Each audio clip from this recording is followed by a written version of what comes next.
So this video is a continuation of the last video. So last video we discussed few questions for asked in the GATE Biotechnology. So this video is a continuation. If you didn't watch the last video, then I'll give the link in the description. I also say please watch the video.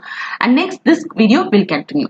Match the stationary phase given in column number 1 with the corresponding chromatographic technique given in column number 2. So every year in GATE Biotechnology, definitely this question will be asked. I don't know how many of them are given. This question is easy one. Okay, so let me discuss. Protein A is used in the affinity chromatography. This protein A is generally produced by a bacteria called Staphylococcus aureus. Okay, and this particular protein A used in affinity chromatography is generally used to purify your antibody, where your protein A will be generally act as an affinity ligand. And next is your Cephedex. Cephedex is used in gel filtration chromatography, and the other name of the gel filtration chromatography is the size exclusion chromatography. Next thing is your phenylcephalose. This phenylcephalose or cephalose is generally used in hydrophobic interaction chromatography. So this hydrophobic interaction chromatography, the principle is that it's based on hydrophobicity. It will purify the protein. Okay, without losing the biological activity. Next thing is this diethyl aminoethyl cellulose is generally used in the process called ion exchange chromatography. So since this DAEC is generally a positive charged resin, as a result it is used to purify the negatively charged protein or your anionic protein. So P3Q1R4S2. Next question, match the media component in the used in the mammalian culture in column number 1 with its respective role in column number 2. This is the easiest question, friends. Okay, hydrocortisone is used as a hormone. Okay, so this hydrocortisone is generally employed in cell culture in order to support the growth of cell and also differentiation. Next thing is the fibronectin. Fibronectin is an extracellular matrix component and it is used for cell attachment in cell culture. Okay, and this fibronectin is a key player in communication between the outside environment and inside environment, that is intracellular environment and extracellular environment. And this epidermal growth factor is used as a mitogen. Mitogen is nothing but these mitogen are the substances that induce a process of mitosis. As a result, cell division will occur. And next thing is your riboflavin, which is ultimately your vitamin. So P3Q4R1S2. Next question is a MCQ type of question. Which of the following are correct about protein structure? Okay, so secondary structure is formed by repeating pattern of interactions among backbone atom, and tertiary structure is a three-dimensional arrangement of polypeptide atoms only, and the last one is quaternary structure refers to an assembly of multiple polypeptide subunit. So they had given three things, which is again a collapsing kind of things. I hope many students had given this question as a wrong. So let me clarify you with this particular concept. So yes, secondary structures are generally formed by hydrogen bonding. That's what they are giving, repeated interaction between a carbonyl group and amino group. Yes, this option is correct. Option number P is correct. And next option is Q. Tertiary structure is a three-dimensional arrangement of polypeptide backbone atoms only, like that given. No, this is a wrong option because tertiary structure is a three-dimensional structure of an entire polypeptide chain. They are giving only polypeptide backbone atoms only. No, they are giving a three-dimensional structure to an entire polypeptide chain. So option number Q is wrong. Okay, and option number P and R are all correct. Yes, quaternary structure refers to an assembly of multiple polypeptide chain. So this quaternary structure signifies three-dimensional structure of subunit in a multiple subunit. Okay, so example of your myoglobin and your hemoglobin are the example. It is a interaction of two or more folded protein.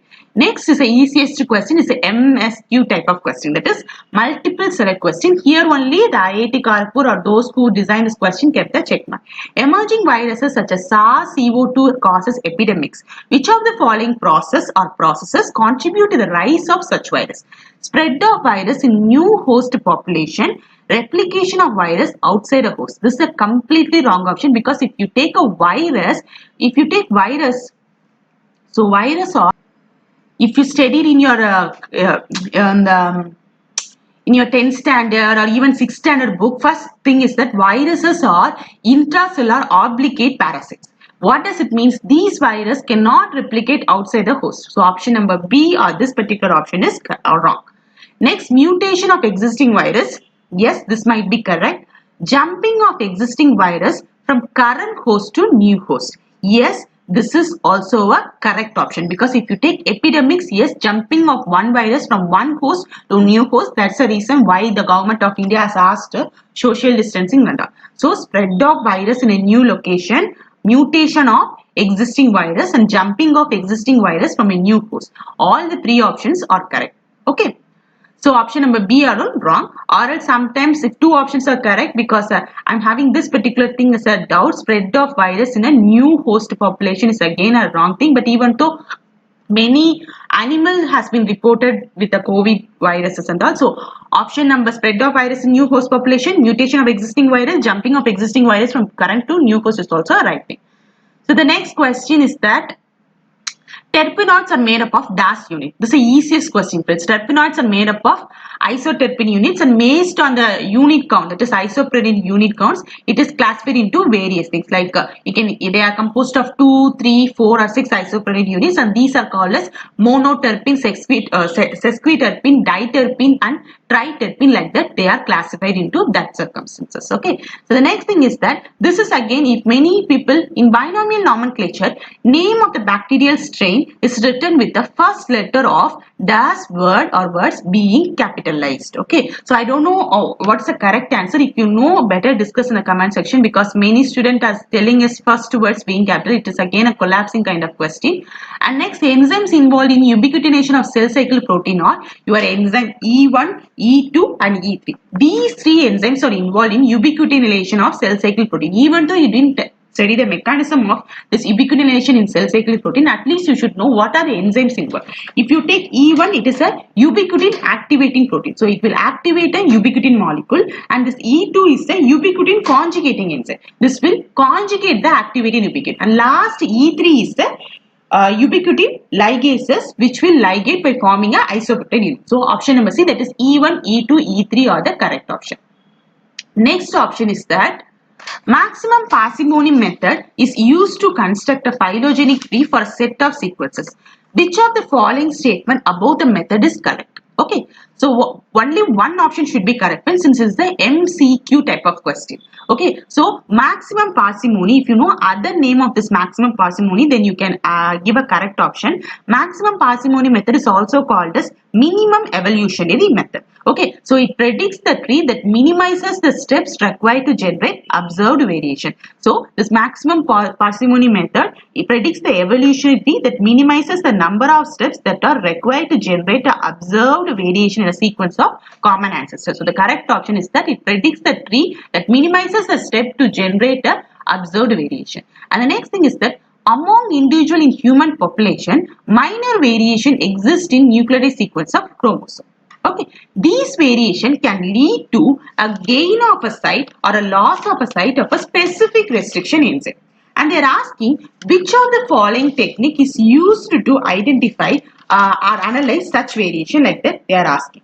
So the correct option is restriction fragment length polymorphism. So RFLP is a technique that exploits a variation in the homologous DNA sequencing in order to distinguish the individual population or another individual. So reverse transcriptase polymerase chain reaction is used for determining the RNA expression. That this particular technique is used for even your COVID analysis. And this polymerase dependent fragment insertion is not used, and this real-time polymerase chain reaction is also not used to identify the minor variation that existing in the nuclear sequence of chromosomes. So the correct option is your restriction fragment length polymorphism.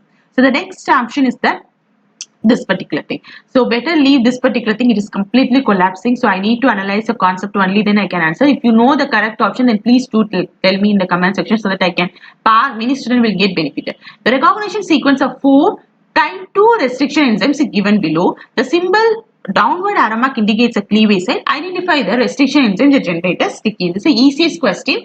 Ultimately, the option is this particular thing. Since this restriction enzymes that will generate 2 restriction, so this is called restriction pattern. Restriction enzyme cut the DNA in 2 ways. One is a sticky end and another one is a blunt end. Sticky end only will produce cohesive or staggered end. That is, they won't cut a parallel way. They won't cut in. They will cut in a non-parallel way, and also they will produce a overhand, 5' overhand or 3' overhand. Whereas if you take blend 10, they will cut in a parallel cut. So option number B, option number C, option number D, they are following a parallel cut. So you can see, you can keep this arrow mark. So left side also there is 3 nucleotide and right side also 3 nucleotides. So ultimately they will cut in a parallel fashion. So the sticky ends only cut in a non-parallel fashion.